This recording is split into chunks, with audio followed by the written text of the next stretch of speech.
Hello, lovers of all things scary, creepy, and weird. Let me get a stretch in. I've been sitting here for hours. I'm Courtney. I have put together a TikTok scary videos reaction for y'all, and I'm very excited because it's my first to actually get to utilize OBS Studio, which is a software which makes creating videos pretty freaking seamless. I have a collection of TikTok videos for you. I searched TikTok, I found some creepy, weird, and terrifying videos. And these videos, most of them really freaked me out. They're creepy, freaky, and a little disturbing too, some of them. So if you like that kind of stuff, stick around. All right, so yes, I'm reading off of a computer screen. Not going to memorize an intro. Hello. I found tons of videos of the famous haunted Appalachian mountain area, as we all know. Doesn't everybody know about Appalachia? There are so many videos, and I decided to start there actually. And then there's also videos with some freaky and horrifying stories of Ouija board usage, ghost entities, and other haunting type occurrences and paranormal activity. And to make this, my video, extra weird, I decided to include a pretty disturbing augmented reality series. All right, y'all ready? Her name is alliecheyswrld. She lives in Appalachia, I believe, born and raised there. She's got a lot of crazy, awesome stories. Here we go. Tell me a scary Appalachian mountain story. I'll go first. This one was sent to me by a follower who moved to the Blue Ridge Mountains, which is located in the Appalachian Mountains, when they were 12 years old. The house was around 60 years old, and her parents had done some renovations to it. They had turned the daylight basement into a master suite, so she got the original master bedroom upstairs. From the moment she moved in, she started seeing figures moving out of the corner of her eye, but whenever she'd look, nothing was ever there. She started having really weird dreams. Her closet door would open and close without any explanation in her bedroom, even though they had like that super thick shag carpet. So the doors were really hard to open and close, like you actually had to use force. Like there was no chance that these doors were opening or closing due to a draft. So one day after she had been living there for around a year, she was out exploring the woods behind the house. It was a very rural area, and I already know y'all are going to give me hell for the way that I say rural in the comments, but I'm from Appalachia. What do you expect? So she knew there were no neighbors around, but as she was exploring in the woods, she came across this old abandoned cabin. She immediately got really bad anxiety about this and left. Well, that night she had vivid dreams that she was walking alone in the woods again, and she came across that same cabin. But in her dream, there was a light on in the cabin window, so she went inside. The second she walked through the door in her dream, the door behind her disappeared, leaving her trapped inside, so she was trying to escape. As she's trying to find an exit, she comes across a room that is just on fire. And in this room, there's an old lady surrounded by decaying bodies. This old lady pointed at her and accused her of starting the fire. This lady told her if she caught her, she was going to unalive her. The rest of the dream, she was just running around trying to find a way out until she finally found a window to climb out of. The second she escaped, she woke up, but when she woke up, she couldn't move her body at all. But she could hear footsteps around her bed, and someone sat next to her feet on her mattress. Not to get off topic, but I've had that happen to me so many times. Please tell me I'm not alone. There's been so many nights in my life where I've felt somebody sit down at the foot of my bed when I know good and well that nobody's there. There's been other times that I've felt something crawling up my bed. I don't know. Anyway, she just kept trying to move, and she was finally able to roll over and turn the light on. But next to her bed was this dark figure. She said it looked like she was staring directly into a black hole. It swallowed all the other darkness in the room. She could see that it had red, bloodshot eyes, and it was just smiling at her. Ugh, that's so creepy. She started screaming like I think any of us would, and she woke everybody up in the house. She never saw that old lady from her dreams again, or that black figure, but she said the paranormal activity in the house ramped up after that and lasted for years. She'd feel hands grabbing her feet from under the furniture on a regular basis. Things would go missing and then reappear again in weird places. Door handles would jiggle at night. She said she had a few sleepovers, but all of her friends would refuse to come back over after a while because they all experienced things too. The day she moved out was the day that it finally stopped. This story's so creepy, especially telling it outside at almost dark in the Appalachian Mountains. Let me know what y'all think about this one in the comments. Yes, I do read the comments. I've had so much fun reading all y'all's stories, so please keep them coming. You can send them to me on here or at alliecheyswrld@gmail.com. Okay. Oh, I wish I could have taken notes on that. I wanted to pause several times in the middle, but first of all, her accent is absolutely adorable. I thought she sounded like she was from the South. not me, I'm from Texas, but I'm from Houston. You know, used to be the third largest city in America. Now I think it's the fourth. So inner city, grown up inner city most of my life, I don't talk like this. I don't even know if that was a country accent, but her accent is so adorable. It wasn't even the way she said rural. I say rural. It was when she said, oh shoot, what'd she say? She done been living there. Yeah, it was something like that. She done been living there for something. She done been living. All right, next thing I was going to say, before she said that after the waking up of the dream and not being able to move, I assumed, okay, sleep paralysis. But then she went on to keep saying there was still paranormal activity. But what the weirdest part is that the paranormal activity stopped as soon as she moved out, left. It followed her. That's the first thing that comes to my mind. It followed her. That's a crazy story. Oh man, you really got to check out her channel, especially if you're interested in Appalachia. Oh man, I'm quite interested in all the weird things. I hear about a lot about, I'm going to use the word that another huge creator uses. I'm going to say flesh pedestrian because I don't want to say the actual word, but just think of it, flesh pedestrian. I've heard about a lot of flesh pedestrian stories in Appalachia. I think it's also chupacabras that I've been hearing about since I was a teenager. Ooh! If y'all remember the website called JK Cinema, if anybody remembers the website called JK Cinema, please comment and let me know. It was, I would say, one of those weird niche sites like steakandcheese.com. Can't remember the other one that's just like Steak and Cheese. Steakandcheese.com, board.com for just stupid board games. Not board games, games for when you're bored, but all the games are boring too. And then Steak and Cheese is everything gross and weird and stupid. JK Cinema was scary stuff. It was all scary. It was lore, legend. I can't find it anymore, but that website scared the crap out of me. I was like almost an adult. This was like 2004, so there was no social media, but there were videos, you know. I was watching something or reading something about chupacabras, and I'm living on the second floor of an apartment complex, and I hear something, and I scream, and I fly out of the desk chair, and I haul ass so fast around a corner that I slip, and then run to my boyfriend that I had at the time. It scared me so bad. Oh my goodness. Anyway, I have another one from her. Let me move on. And obviously you had time to pause and read the comments, I hope. I didn't go through them. Are we ready? This is the same person. I was born, raised, and still live in the Appalachian Mountains. One time about 10 years ago, something chased me out of the woods, and I'm still not really sure what it was. I've told this story on here before, but I think the video got removed or something, so I figured I should tell it again. I grew up on about 100 acres of land here in Appalachia. So we have the farmland and 3 mountains. I know every inch of the property like the back of my hand. I've been roaming in those hills alone for as long as I can remember. So if you walk to the top of the cliff top on the mountain behind my mom's house, it opens up to this beautiful view of the valley below. It's like one of the best views in the entire county. In total, it takes like 2 hours to walk there. There used to be some old log trails that made it pretty easy to walk up, but those are pretty much gone, so now it's just like straight up mountain, straight up. And there are some caves up there, but I've never been brave enough to go in them myself. My aunt said the last time she went up there, she heard chanting coming from the cave, so that intrigues me. Her telling me that did not steer me away. For privacy reasons, I'm not going to be using my friend's real name. Sorry, I had to pause just for a second. If you've ever seen the movie As Above, So Below, when she said chanting in the cave, that's the immediate scene I thought of. Them chanting in the cave when they're walking into the catacombs, like in the beginning. Okay, I just had to tell y'all. Let's continue.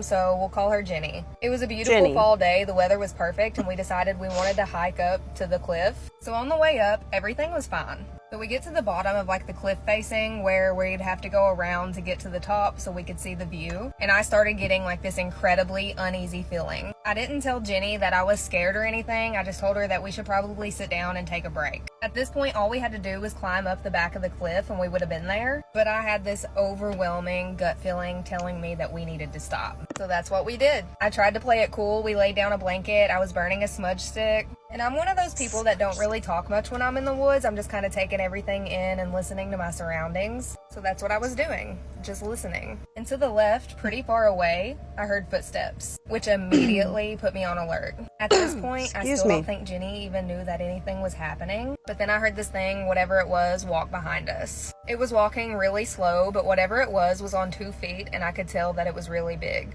It was really heavy. I could hear its big feet crunching in the leaves. And it only had 2 feet.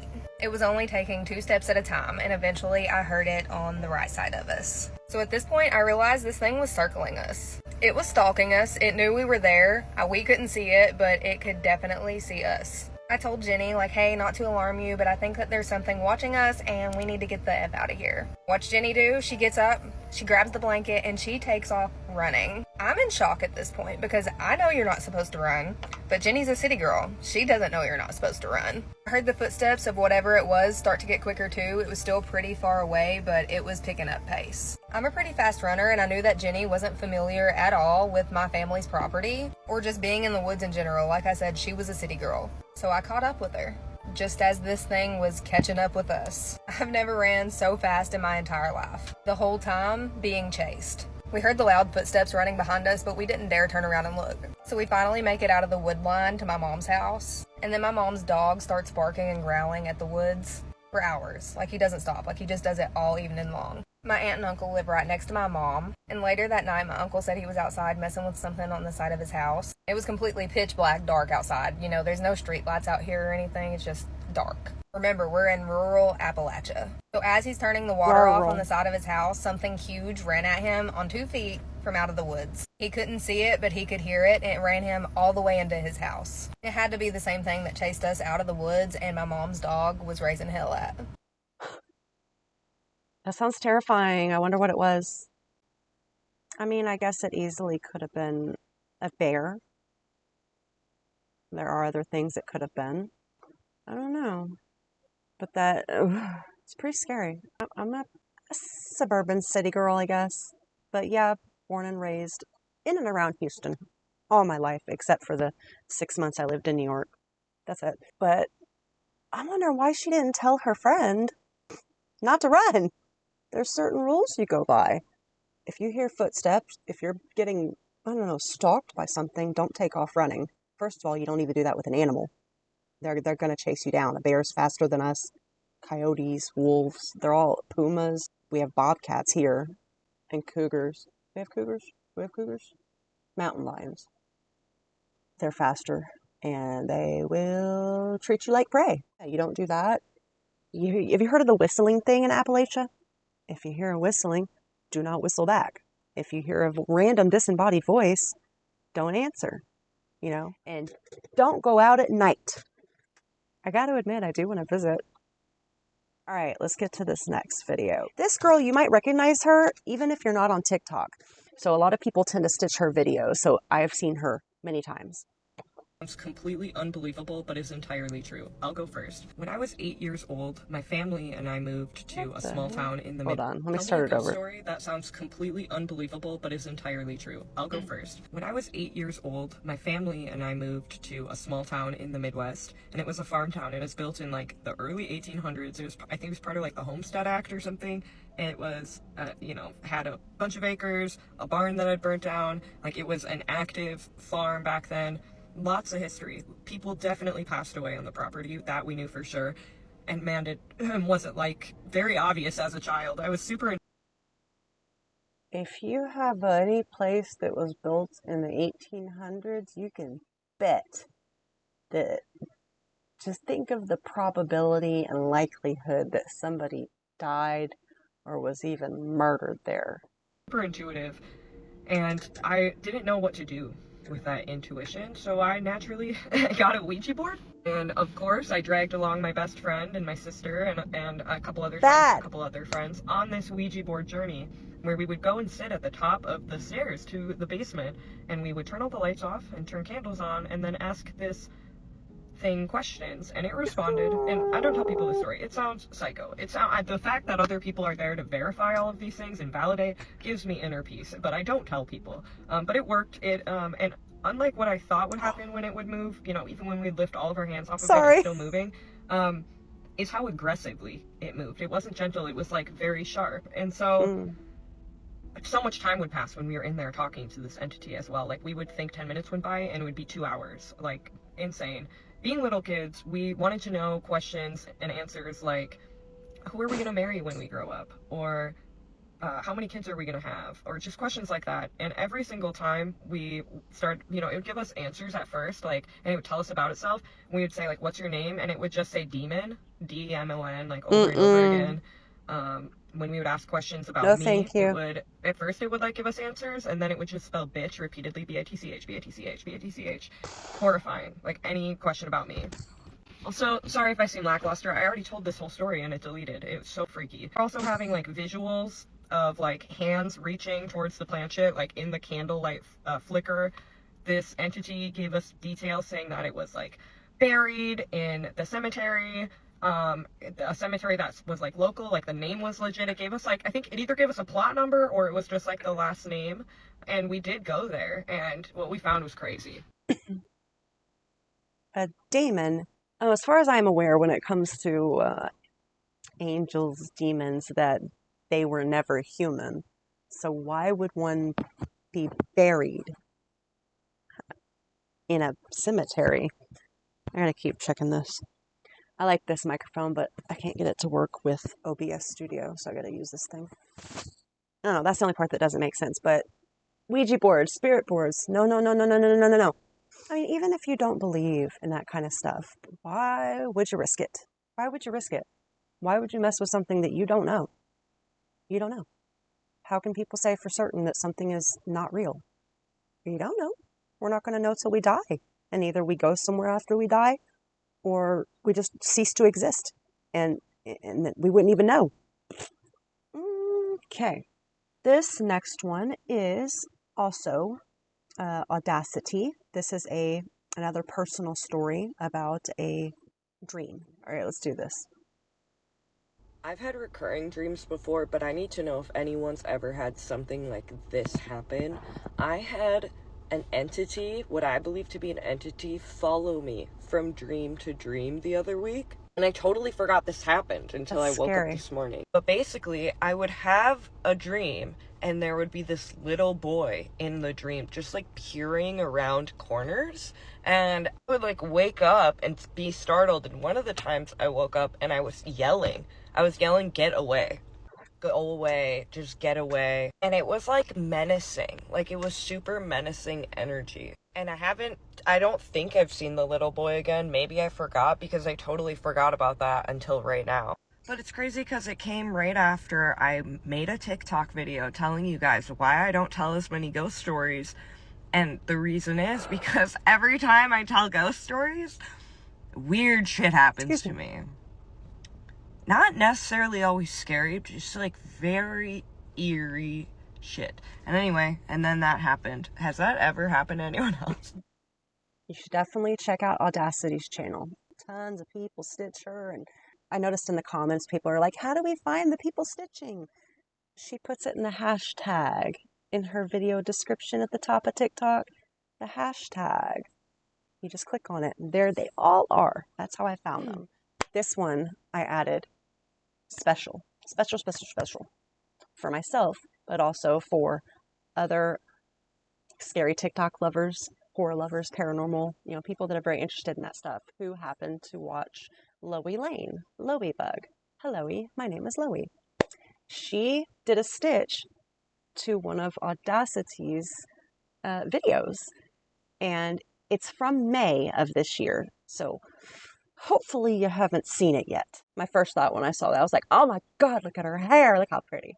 Here we go. Tell me a ghost story that sounds completely unbelievable but is entirely true. I've been thinking about this story so much with baby reindeer going viral, but this is my most unexplainable ghost story, I think, and it happened on my 16th birthday. I grew up in an incredibly haunted farmhouse in the middle of nowhere in Georgia.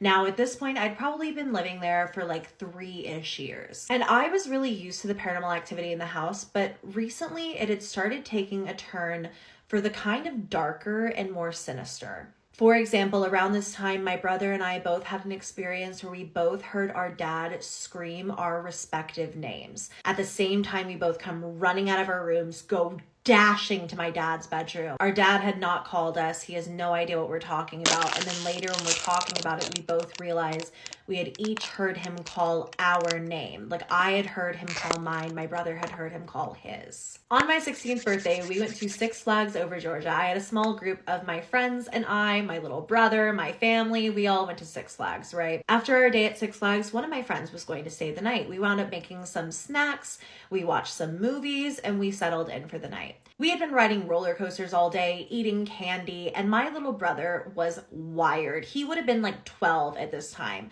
and he was just annoying the ever-living crap out of my friend and I. So I ended up locking my bedroom door to completely close him out. I had my bed kind of in a corner of this room, pressed against one door that came out to a hallway, kind of over into the foyer area, like the front door. And then the other door was like the door that I would use to actually go in and out. It wasn't blocked by furniture. And that was the one that I locked. But the other door was still inaccessible because it was blocked by furniture on the other side. So there was no way in and out of this room all night. In the middle of the night, somebody shakes me awake. I physically feel like somebody is like shaking my body. I wake up, I look around, I think it's my friend waking me up, but she's still fast asleep next to me. I'm sleeping like against the wall. Again, my bed is sort of in the corner. She's sleeping on the side that's like closest to the door that actually opens into my bedroom. I'm looking around the room trying to figure out what's happened when I notice something on the floor staring up at me. My dad was a teacher, and he often got little gifts from his students. One of those was a Rudolph the Red-Nosed Reindeer plushie. I fell in love with this plushie. He wound up giving it to me. I just had it in my bedroom as a decor piece.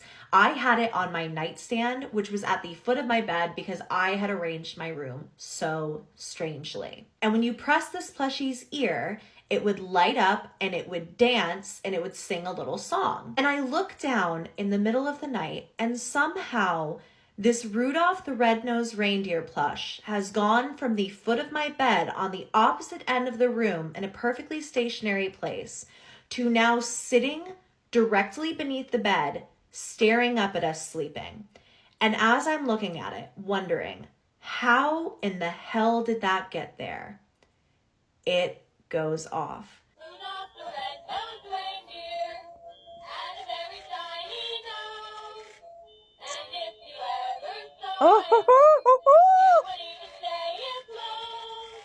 I screamed. I screamed at the top of my lungs, which woke up my friend, who also screamed. And then my brother came running to the door, tried to open it, but remember, it's locked. I unlocked the door, I let my brother in, and all three of us are just sitting there staring at the Rudolph the Red-Nosed Reindeer plushie, which has now just gone completely silent, and it doesn't do it again. My brother went to the living room, put it in there, and it didn't go off again for the rest of the night. No. I will never be able to get the image of that toy looking up at me out of my head. I cannot explain it to you, but the way that it was positioned, the way that it was sitting on the floor, staring up at where we were sleeping, it was like parallel with our faces. But it's just one of those things where I know it wasn't there when I went to sleep. I know exactly where that plushie was when I went to bed. And from there, the paranormal activity just got worse and worse and worse. Stay spooky, friends. Let me know if you want another part to this. Is there another part to that? I definitely believe that she lived on a haunted farmhouse, you know. You got a lot of these old properties and things happen. It's possible someone could have played a trick on her. It's possible someone could have moved it. But then again, she did say after that, it went off on its own. First of all, the reindeer went off on its own after seemingly just moving by itself. But she did say that the activity ramped up after that. All right. I saved the creepiest, most disturbing for last. This is an entire page called Creepymartha. If you've heard of it, I'm sorry and congratulations. If you haven't heard of it or seen it, you are in for a disturbing shock. It's strange. I'm going to go ahead and probably put a trigger warning and say that if you or somebody you know has lost a child in any way, maybe this would be the time to hop off this video. It's an augmented reality series. It's not real. It's just somebody doing weirdcore. It's meant to be scary. It's meant to be absolutely disturbing, but I don't want it to traumatize or trigger anyone. All right. I am going to go ahead and pull it up. I'll take this time to say, if you're enjoying this video, please don't forget to give it a like, and you can comment anything you want. Comment whether you liked it. Comment any constructive criticism. As long as you're respectful and kind about criticism, I am so open, and I am such an understanding person, and I will consider any constructive criticism. I'm not going to ask you to subscribe right now because I only have a few videos up, but my plans are for this to become exactly what it says in my channel description, you know, everything horror, creepy, scary, weirdcore, which includes augmented reality, paranormal, true crime, anything scary and fantastic. And that's what this channel is going to become. So if you want to subscribe now, wonderful, thank you. If not, and you love horror and stuff, keep checking in with me every once in a while. See where I'm at. All right, let's do this. Creepy Martha, the augmented reality series.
What do you think so far?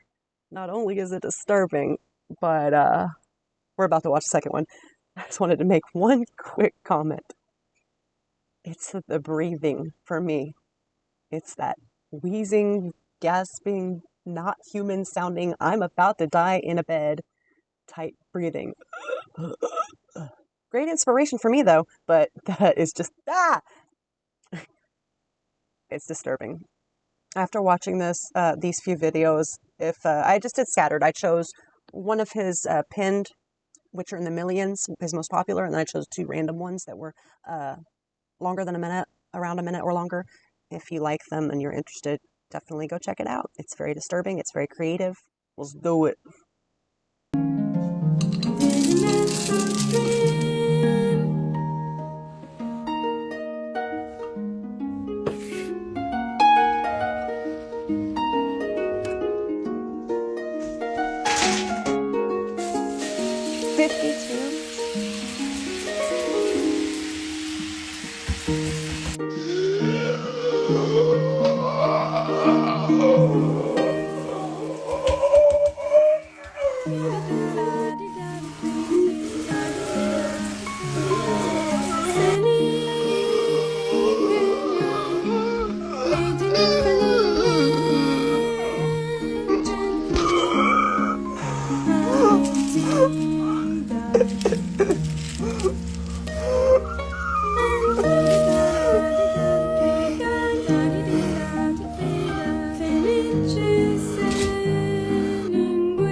You see what I mean by disturbing and why I had to say the trigger warning? Yeah, I definitely don't want anybody to be hurting after watching. This is Timmy.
It's incredibly disturbing.